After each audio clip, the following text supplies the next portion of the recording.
नमस्कार, ESPN 9 news में आपका स्वागत है। मैं हूं आपके साथ दिनेश कुमार। मध्य प्रदेश की राजनीति में ज्योतिरादित्य सिंधिया और शिवराज सिंह चौहान का नाम किसी पहचान का मोहताज नहीं। दोनों राजनेता मध्य प्रदेश की राजनीति में बड़ा सियासी आधार भी रखते हैं। ज्योतिरादित्य सिंधिया तो 2018 में कांग्रेस पार्टी में शामिल थे, लेकिन उनको मुख्यमंत्री न बनाए जाने के बाद भारतीय जनता पार्टी में शामिल होकर केंद्र में नागरिक उड्डयन मंत्री बन गए थे। लेकिन मध्य प्रदेश में शिवराज सिंह चौहान को बड़ी उम्मीदें थी। 2023 में मध्य प्रदेश में विधानसभा के चुनाव होते हैं। भाजपा को प्रचंड जीत मिलती है और प्रचंड जीत मिलने का मतलब ये है कि शिवराज सिंह चौहान एक बार फिर से चीफ मिनिस्टर की कुर्सी की तरफ बढ़ते हुए नजर आते हैं। लिहाजा मोहन यादव को सीएम बना दिया जाता है और शिवराज सिंह चौहान काफी इस फैसले से निराश नजर आते हैं। लेकिन वर्तमान में देखा जाए तो शिवराज सिंह चौहान यहाँ पर केंद्रीय कृषि कैबिनेट मंत्री बन चुके हैं और ऐसे में अब आगामी वक्त में चुनौतियां यहाँ खड़ी हुई हैं, क्योंकि किसान आंदोलन जैसे मुद्दे और यहाँ एमएसपी जैसे बड़े मुद्दों को आखिरकार शिवराज सिंह चौहान किस तरीके से आगामी वक्त में साधने का प्रयास करेंगे और किस तरीके से इन बड़े मुद्दों पर यहाँ उग्र होते हुए किसानों की लड़ाई को शांत कर पाएंगे। लेकिन इस बीच एक बड़ी सियासी लड़ाई इन दोनों राजनेताओं के बीच और खड़ी हो गई है। दोनों राजनेता अपनी अगली पीढ़ी की चिंता के लिए इस वक्त राजनीतिक समीकरण तैयार करने में जुटे हुए हैं।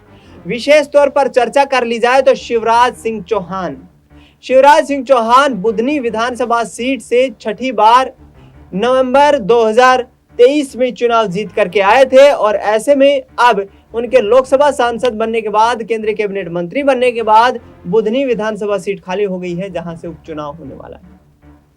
पिछले दिनों विदिशा और भोपाल में शिवराज सिंह चौहान के बेटे कार्तिकेय सिंह चौहान के द्वारा एक रोड शो निकाला गया।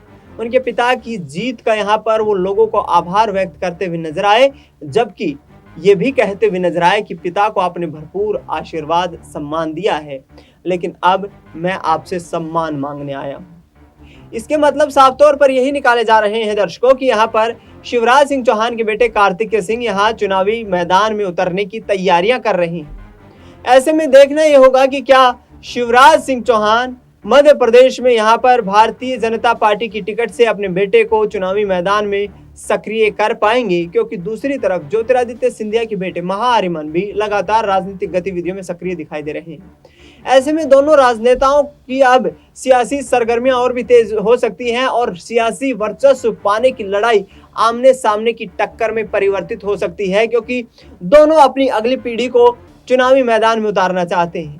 देखना यह होगा कि शिवराज सिंह चौहान की क्या ये कोशिश कामयाब हो पाती है। कांग्रेस पार्टी के मध्य प्रदेश इकाई के प्रदेश अध्यक्ष जीतू पटवारी का कहना है, बुधनी विधानसभा सीट पर उपचुनाव में हम बीजेपी को कड़ी टक्कर देंगे और यहां से चुनाव में कड़ी पटखनी देने का काम करेंगे। तो क्या मध्य प्रदेश में अब जीतू पटवारी की अगुवाई में कांग्रेस मजबूत बनकर के उभरेगी, क्योंकि किसानों के मुद्दे पर जीतू पटवारी ने यहां शिवराज सिंह चौहान को घेरते हुए कहा है कि शिवराज सिंह चौहान के पिछले 20 साल के कार्यकाल ने मध्य प्रदेश को विकास की पटरी से उतारकर गड्ढे में धकेल दिया। ऐसे में क्या शिवराज सिंह चौहान इन चुनौतियों से पार पा पाएंगे और क्या बढ़ती यहाँ पर राजनीतिक वर्चस्व की लड़ाई को शांत कर पाएंगे? फिलहाल के लिए इतना ही। देश दुनिया की तमाम बड़ी खबरों के लिए आप देखते रहिए एसपीएन 9 न्यूज।